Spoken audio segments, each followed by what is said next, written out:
Hi, I'm Carol Jurgensen Sheets, and I am here to help you when your life just doesn't feel like it's on track.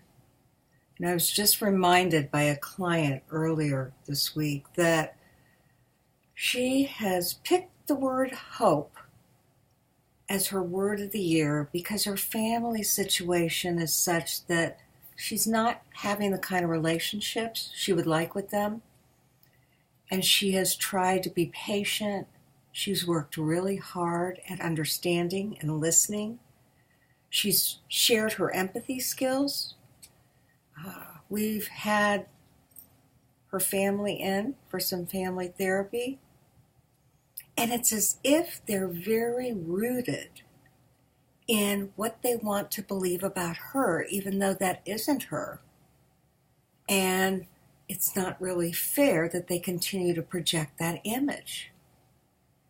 But what we know to be true is that if your intentions are pure, what somebody else thinks of you is really something that you have to avoid obsessing about. Because if you've done all the right things and people are still angry or disgusted or hurt, maybe they're blocking you or avoiding you, that's probably something that you're going to have to surrender. Surrender to the universe, surrender to God, surrender to a higher power. But surrendering won't make the heart feel better. So in addition to surrendering, what you most often have to do is you have to replace those people, those events, those circumstances with healthier ones. And I know that can be terribly difficult to do. If you've got kids or grandkids that aren't including you in family functions, if you have husbands or wives who refuse to communicate with you at the dinner table or in the car.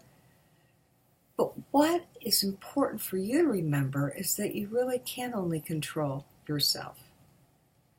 And when you give it up and you create those healthy substitutions, it does not replace the love you've lost or the love that seems so misguided, but it does help substitute and make you feel better about your current situation.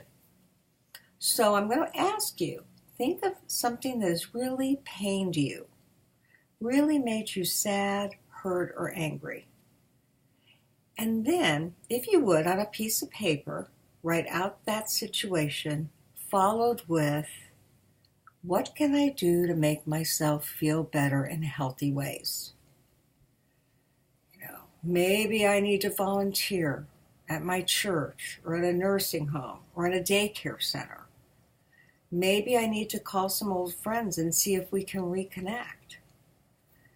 Maybe you need to get a second job or a first job and find something to do that occupies your mind so that your mind doesn't race. There's nothing more tough, more difficult than when you want something really badly and it seems like it's so far away. Well, that's when I say, it's important for you to find other ways to make yourself feel happy, to feel whole, and to move on with your life. Because you should never give anybody else the power to make you feel inferior, inadequate, unloved. It's important for you to decide, what do I need to make myself feel confident, happy, joyful, and loved? Sometimes it's as simple as a little baby puppy. Boo, can you look at the picture? Poor Boo, I woke him up. But he's what makes me happy. Don't you, Boo? Yeah. So it may be as simple as that. Maybe you go to the Humane Society and you start loving on the animals. No, it's not going to replace a husband, a wife, a child, a grandparent, a parent that you so badly want to reconnect with. But I promise you, it's the next best thing. So write down that list of things that make you feel better, and then make sure you put them into your life on a daily basis. It's that old serenity prayer. God, grant me the serenity to accept the things I cannot change, the courage to change the things I can, and the wisdom, right, Boo? The wisdom to know the difference. Well, that's us, Boo and Carol the Coach, with you for another lesson to make you feel better about your life. Have a great one.